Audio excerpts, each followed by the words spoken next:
My name is Harrison Wheeler, and this is the Technically Speaking podcast. I sit down with BIPOC designers, entrepreneurs, and technologists.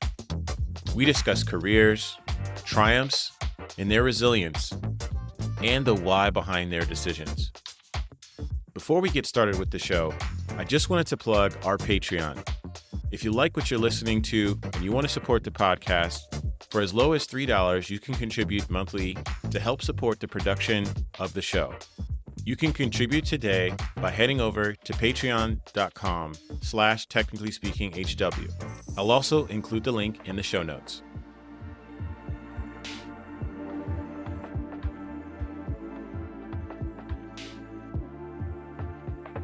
Today, I have the owner of Figure 8 Consulting, Natalie Nixon, on the show, joining us from Philly. Welcome. How are you doing this morning? Hi, Harrison. I'm doing really great, Lee, especially because I've just gotten over COVID. Oh, so what? I'm doing really well. Oh, no. Yes. I hope it was a mild case. Wasn't too. It was a mild case. It was my first bout with COVID. It felt like a bad flu for a day. Yeah. Thankfully, I had Labor Day weekend to rest through it. Yeah. So I'm doing I was going to really say, timing wise, at least it sounds good, but it's never a good time to get COVID. well. No, it's not. Yeah. Well, hey, we're excited to have you on the show. You've got a really amazing history and you've been featured on so many publications for your amazing work. But before we get into that, I wanted to start out the show with some icebreakers. I do this with all of my guests, and some of the answers can lead to very interesting stories. So for the first question that I ask all my guests, what is something right now that you are currently obsessed with? Reading more fiction. I grew up a library kid. My idea of a great afternoon when I was a little girl was just curling up with a great book. And I was talking to my project manager and also my husband about this. I think because I did a Ph.D. while working full time, and I did it in 4 years. And I think I just got burned out from reading and realized about a year ago that while I do read nonfiction just to expand my own work and practice, I need to read more fiction. It's actually something I advise people to do to build their curiosity and their empathy. So I have dedicated myself to reading more fiction, and I'm going to be starting Isabel Allende novel. This isn't fiction, but it's certainly entertaining. I'm also almost finished a Lenny Kravitz memoir. So I'm just really interested and looking forward to indulging in a very intentional way to quiet. I love that. I feel like there was a point where I got pretty obsessed with nonfiction. And it was like, oh, this feels like work. My time off. So taking that back. Exactly. Yeah. Okay. Another question that I have for you. What is something that you think doesn't get talked about enough? Gosh, there are so many things. I think we are talking about in the current zeitgeist about burnouts and paying a lot of attention to the burn rate and of people's attempt to be productive in this very new way of working. But the part I don't think we're talking about enough of, which is the counterpoint to that, and I guess there's a theme here, is the role of rest and the role of pausing. And to understand that actually is not counter to being more productive, but in a very counterintuitive way. When we pause, when we step away, when we take time to nourish our minds, our body, our soul in ways that may feel like you're lollygagging, feel like you aren't doing the air quotes important stuff. It is so essential. And that's what I don't think we're spending enough time talking about or allowing each other to. Yeah. You know, that actually made me think about the concept or the construct around work-life balance, right? Because it's almost stated as that it needs to be an equilibrium when you're saying that's not the case, right? No. And we also when we have these conversations about work-life balance, embedded in those conversations are the dichotomy approach. There's work and then there's life. And I think that because so many more of us are working from home and there's a lot more blurred boundaries there, then the opportunities to think more about work-life integration, not in a way where you're burning out, but because I step over my threshold and I have a 5-second commute between my home office and my bedroom, I have to think more conscientiously about pausing and breaking in order to be more I love that. In the 5-second commute. I think one thing I've always, or at least I've been talking to folks about, especially as they start thinking about work is not the idea of necessarily overemphasizing the value that you're going to bring to the job. What are the values and prioritizing in your life, and how might work play a role into that amongst many other things? So I think that's very relevant to like that idea. How have you been Absolutely. handling that? Like you mentioned, like your office is right there, your owner. So how do you take care of all that? I am a very kinesthetic person and learner. And I know this about myself combined with all the neuroscience research and Yeah. creativity that we are designed to move. Mm, So I take daydream mm, breaks.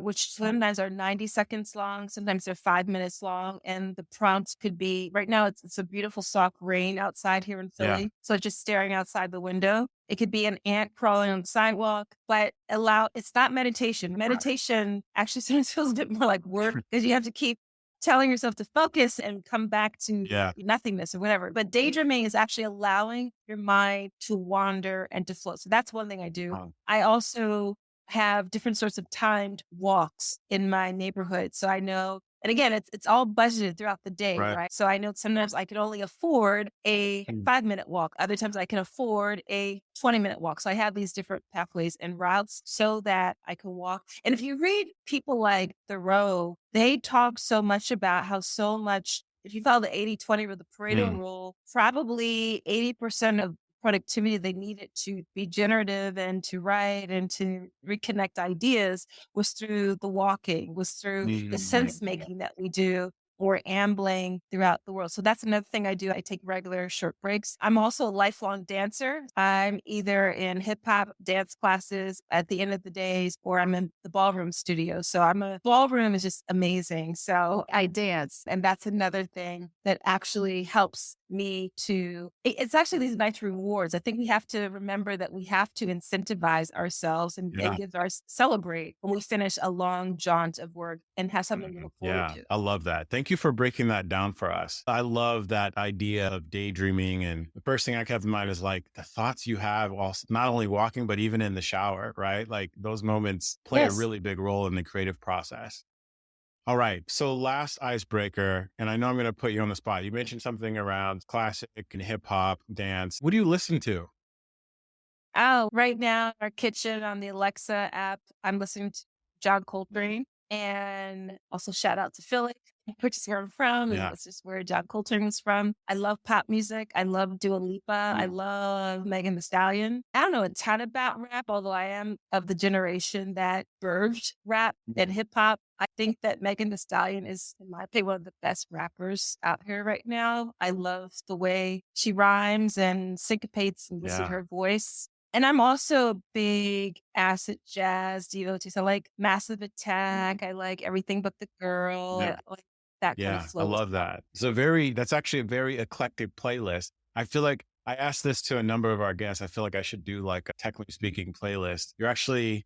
The, Oh, that would be a great idea. you're We should. actually the second person who's had Coltrane on his list. So, on the, You know, it'd be cool if someone designed and developed a sound cloud version. yeah, Or maybe that's a sound cloud. No, sorry. You know, those word clouds. yeah, If you input all the conglomeration of all the songs that your guests have mm, been saying, then the certain songs are jobs to get greater hit yeah. concentration. And that would be a cool way to generate a Yeah, music yeah, playlist. I would love that. Maybe there's probably there could be some scientific research behind it. This activates the creative part of your brain. Who knows? Maybe we Yeah. can try it out one of these days. All right, so let's get into the show. I want to get to know a little bit more about you. I love like this quote, but it says you are known as the creativity whisperer in the C-suite. Take us through what that means and how does creativity play a role at an executive level in your mind? For too long, creativity has not played a conscientious role at the executive level. And that has a lot to do with the ways that people who get to the C suite have been educated. Mm, So if they've been educated in a way like through an MBA program or through law school or yeah. something like that, then we have very binary ways of thinking about management, about thinking about leadership. And we forget that at the end of the day, organizations are organisms Mm, and they're organisms because they're made of humans who are imperfect, inconsistent, and not predictive. And so from my perspective, as I was at the beginning years of building figure eight thinking, getting invited into companies to help them build cultures of innovation, which sometimes was turning into innovation theater or it wasn't really sustained. I landed on this idea that we were starting in the wrong place, and we actually need to start with creativity in order to design sustainable innovation systems in the ways that we work. The challenge, of course, is that I really couldn't, in those days, really lead with creativity because people thought, and I actually hear people say, oh, I'm not creative because I can't fill in the blank, paint, sing, draw, act, dance. Or I would overhear murmurings like, oh, the creatives, air quotes, the creatives will take care of it, paren, when we're done the real important work in paren, right? So the important work is the strategy work, the financial modeling, regression analysis, all that stuff. And the creatives tended to be designers or people in marketing and that sort of thing. And what I instinctively knew to be true is that creativity is something that artists are exceptional at exhibiting and working through. But the best engineers and coders and accountants and lawyers are super creative. Now, this is the definition I've landed. I didn't have the language then 5 years ago, but that's what I write about a lot in the creativity lead. The best of all of those folks are super creative when they're doing this toggling between wonder and rigor to solve problems. So especially now where we are 3 years out from the beginnings of the COVID-19 pandemic, there will be another interruption and massive disruption. So we need to build a capacity within ourselves and in terms of how we're building organizational culture that's much more adaptive, that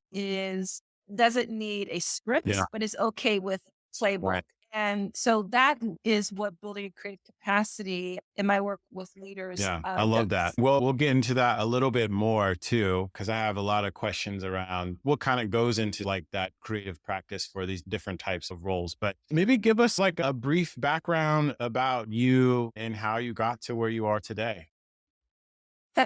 I have a really diverse and loopy background. I have a background in cultural anthropology and fashion. And by the time I hit my 30s, I finally was okay with not fitting into a particular lane. I really struggled with that definitely throughout my 20s, where I felt the need to be able to say, I like this silo and I'm only, that's what my focus is. But I've really always thrived in multidisciplinary spaces. I think my music playlist also reflects that. And I have a background where anthropology equipped, cultural anthropology specifically, really equipped me with a way to ask questions, to observe people. I'm African American, Gen Xer from the East Coast of the United States, from Philly. And so I grew up in a way where I also had to be deeply observant because by the time I was in fourth grade, I was being educated in environments where I was typically the only one of a few. And for those of us who find ourselves on the margins like that, you get really astute at A, making other people comfortable with you, and B, being a really keen observer of human behavior. So it was a blessing in disguise that I went through those social experiences that were sometimes challenging, but it really cultivated in me a capacity to be curious about other people and to be deeply observant about them. Coupled with my training in cultural anthropology, it was like whammo, it was just dynamite. And then my background in fashion is something that has people who have never worked in fashion either think fashion is glamorous or they think it's frivolous. And it's neither. Fashion is a business, and it really taught me to appreciate having a financial acumen, appreciate the role of logistics and tech. Because I worked as both an entrepreneurial hat designer, then I worked in global sourcing for a division of limited brands. Then took me to live and work in Sri Lanka, Portugal, making bras and panties for the Victoria's Secret account.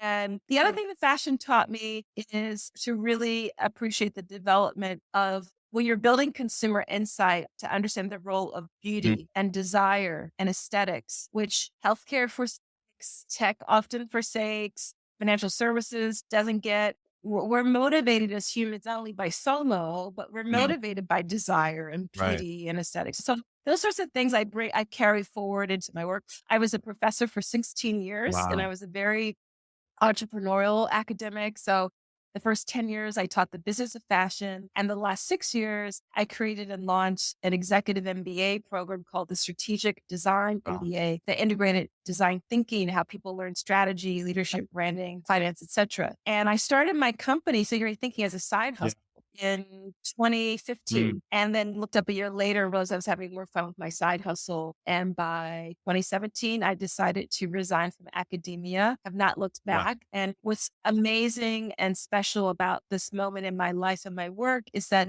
all of those divergent threads Yeah. have now converged to be super Yeah. helpful. Was that something that you were consciously working towards, or was it like once you had your agency, you're like, oh snap, like, yeah. It's more of a snatch. I went to gosh, I've never had a 5-year plan or a 10-year plan. I really have built my work around following my intuition and acting on it, Yeah. even when it's terrifying. Yeah. So it really, what I always recommend to people is to Yeah. prototype that thing that you think you're really interested in. And by having Figure Thinking as a side hustle for a good 2 years, I was really prototyping and learning what I'm actually good at, what I'm not so good at, what do clients actually need, how do I figure that out? And so by the time I decided to move on from academia, I had built a reputation. I had versioning small, but versioning practice. And I was able to offer something that was pretty You spoke unique. about intuition, right? And I want to connect the dots here. Would you say you gain more confidence in your intuition through practice of some of these ideas that you had over time? Or is this just something you're like, you know what, I'm going to blindly follow? I think there's been different practices in my life Sure. that have helped me to be brave about following my intuition. So I've already referenced dance, and dance is an art form, requires you to be deeply embodied Yeah. and to pay attention to how you feel, to pay attention to your effect on others. And so that already was helping me to be aware of it. And because I'm actually quite uncomfortable with linear 5-year plan. Yeah. So my fallback was to really sit with my intuition. Now that doesn't mean that the answer, the signal was always super bright and loud and clear. All of us know that the way intuition works is sometimes it can be quite murky. The cool thing about intuition is that it's like a sonar, it's like a muscle, it's like a radar. So that the more we use it, the stronger and clearer it gets. And so for me, it was much more a kind of, I just love this idea of sense making. It felt like something was groping in the dark and finding my way through, but I would really pay attention to those signals. I would pay attention to what people seem to.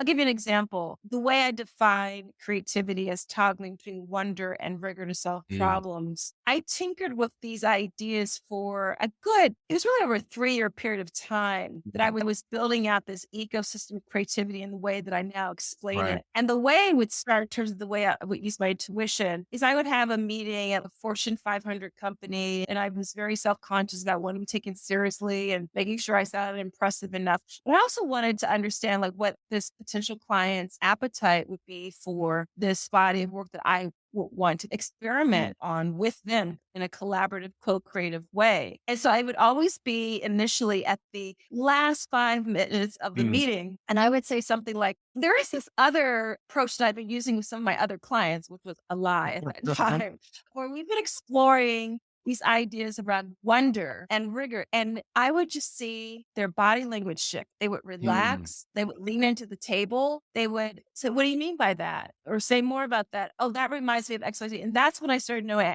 I was on to something. I wasn't brave or courageous enough. I wouldn't lead with it initially because it just sounded so wonky and woo wonder. Who talks about wonder in the C-suite? But now that I've built a body of work that connects the dots between creativity and business ROI, I am able to lead with it. But that's an example of how we have to intuit our way forward and making sure things stick. Well, take us through your agency. So it's called Figure Eight. 1, how did you get the name? And 2, what are the types of projects that you tend to work on? Yes, it's called Figure Eight Thinking. And I got the name in kind of a kind of a thunderbolt way. My husband, John, is an attorney, and he is an executive compensation attorney and started out as an ERISA tax benefits law guy. And he was the one actually who first encouraged me to formalize my side hustle. Because Yeah. he was like, Nat, this is like a thing. Like, you keep getting invited to do these projects. I was like, yeah, I don't know. He was like, you should formalize it. I was like, okay. And finally, he was like, listen, I keep asking what's going to be the name. I have to go in tomorrow and I want to finish your LLC work. And I was going back and forth between different names and ideas, but I landed on figure eight thinking, number one, because I've already mentioned that I'm a very kinesthetic learner. Mhm. And figure eight is about movement. If Yeah. you think about ice skating, I also liked what building a figure eight connotes. It's about the build. It's about revisiting Yeah. an idea, building out, and then coming back to it. So I Iterating. like Yeah. that. Very integrative. And the word thinking, maybe figure eight probably was already taken. But the word thinking, it's so interesting how that I was a bit shy about. I was a slowly recovering academic. And I know that it's a 50-50 chance you've got that some people are impressed with a PhD and some people are real, oh, PhDs. What do they know about real life? But I now fully embrace and own that one of my superpowers is my ability to help people who are stuck or in kind of laggard industries rethink about the way they think, to think about the way they think. And the reason that matters is because so many people in their work are churning. Yeah. They never Right. pause to really think about the way they're thinking. And if you don't pause to think about the way you've been thinking about an opportunity or a challenge, you will never reframe. And if you never reframe, you'll never actually innovate. You'll never either incrementally or exponentially, right? So what I go in and do is to help people think differently so that they can behave differently and that eventually there's culture change. So the figure eight thinking piece is what's all wrapped up in that. And I the way love that. comes. And what is the type of work that you're doing when you're working with your clients? So the primary work that I've started, there's two streams of my work. One is global keynote speaking and the other is advisory work. And in the keynote speaking, I'm getting hired across sectors around the world to do two things: to re-energize and invigorate with new mental models and to leave people with practical ways that they could start to implement what I'm sharing around future of work, around new ways of teaming, new ways of working in these hybrid modern offices, whatever the topical areas, ways they could implement what I'm sharing about by the end of the day, the next day, by the end of the week. In my advisory work, there are two streams of the advisory work. So one is, I love ambiguity. I love helping strategic leadership teams figure out what's our next, what's our purpose, what's the business that we should be in versus the business we've been churning in. And so I design foresight studios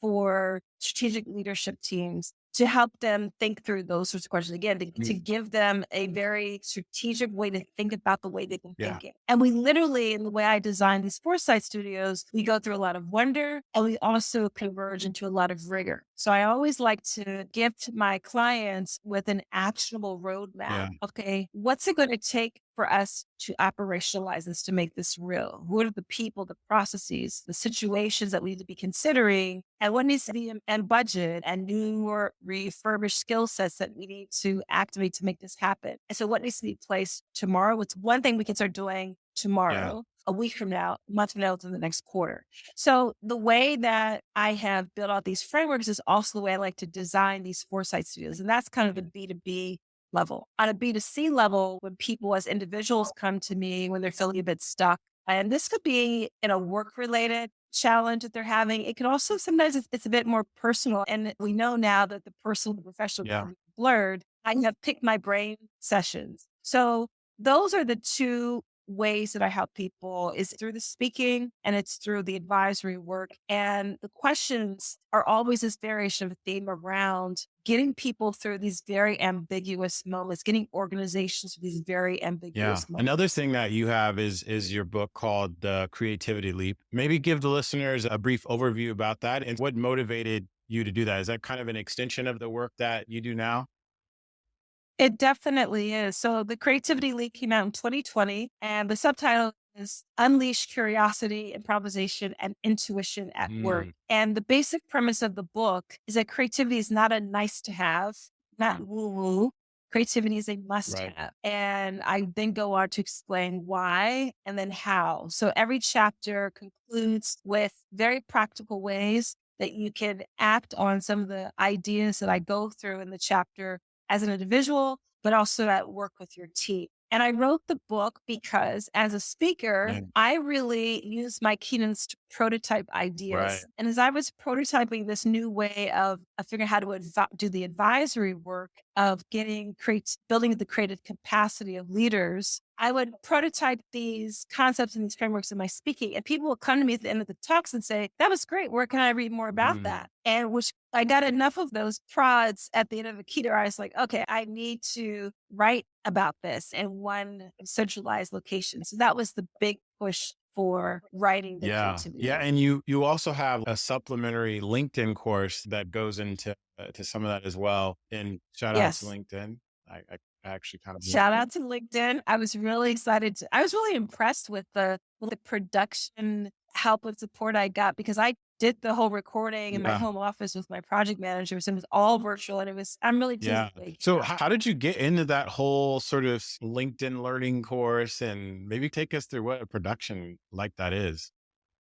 The way that I got into being invited to develop a LinkedIn course is because Jesse Hempel, who hosts a LinkedIn podcast called Hello Monday, interviewed me during the launch period of my book, The Creativity, and circled back to me about a year later and said, I think that your content is really rich. So I think it would be really great if you talk to some of our folks at LinkedIn Learning to develop a course. And I said, that would be amazing. Thank you so much for recommending me. And nothing much happened. And a few months passed by. And then I got a follow-up from Allison Henke at LinkedIn Learning. And she has been amazing. I guess she's my content. I forget all the technical names that LinkedIn uses, but she's been my Sherpa. Yeah. She's been my guide. And we landed on the name of my course is Lead with Inquiry, Improvisation, and Intuition, because she really liked my 3I model, which is inquiry, improv, and intuition. And she thought that would be a very practical and helpful way to help people act on and activate and operationalize what I talk about in terms of creativity. I love that. I love that. And one of the things that I really get out of this is all of your experiences have really culminated into everything that you do. Like you can even see it in terms of the 3 I's, right? That in dance, you talk about like the intuition that you've developed over time. And obviously a big part of design and the creative process is really being able to inquire and asking those questions and be curious. So it's amazing just kind of how those are foundational to being successful, not only within the creative field, but throughout. Exactly. Yes. It's all, as my mom used to tell us as we were growing up, all learning is interconnected. There's everything that we do, whether it's waiting tables or leading a team, it's relevant and we can interweave it into our current work. Look, is there any sort of advice that you want to leave for the listeners before we wrap up on the show? I just want to encourage people to bring it full circle back to the top of our conversation, Harrison, to give themselves the permission to pause so that they can regenerate and truly flourish in their work. Our brains need it, our bodies need it. We need time. Our neural synapses don't come alive only in the frontal neocortex. There's all these really groovy, deeper recesses of the brain that only get activated when we're not doing that full cognitive load, but we're allowing ourselves to take in the environment. So that's what I want to encourage people to do. Pause. How can folks find you on the internet? They can find me by going to figure8thinking.com. That's FIGURE, the number 8 thinking.com. And they can follow me on LinkedIn and also start checking out my Fast Company articles. I'm a new-ish contributor to Fast Company magazine. So we'll also add writing to that amazing list of talents that you have. And for the folks listening, we'll include these links in the show notes and in the description. But Natalie, thank you so much for coming on the show and sharing your wisdom and your practice. Excited for folks to really dig in. And I might get that book for my team, actually. Oh, I would be so grateful for that. And I would love to hear what the response is. And I'll send you a discussion guide. And if you ever want to circle back with your team on that, let me know. Thank you so much for having me on your podcast. It's a real pleasure. That concludes the show. Thank you so much for listening. Don't forget to leave a rating and review on Apple Podcasts. That is a huge way to show your support and it really helps us reach more people and grow our following. By the way, we release a new episode every 2 weeks, but in the meantime, you can follow us on Instagram, LinkedIn, or YouTube at Technically Speaking HW. Again, thanks so much, and I'll see you next time.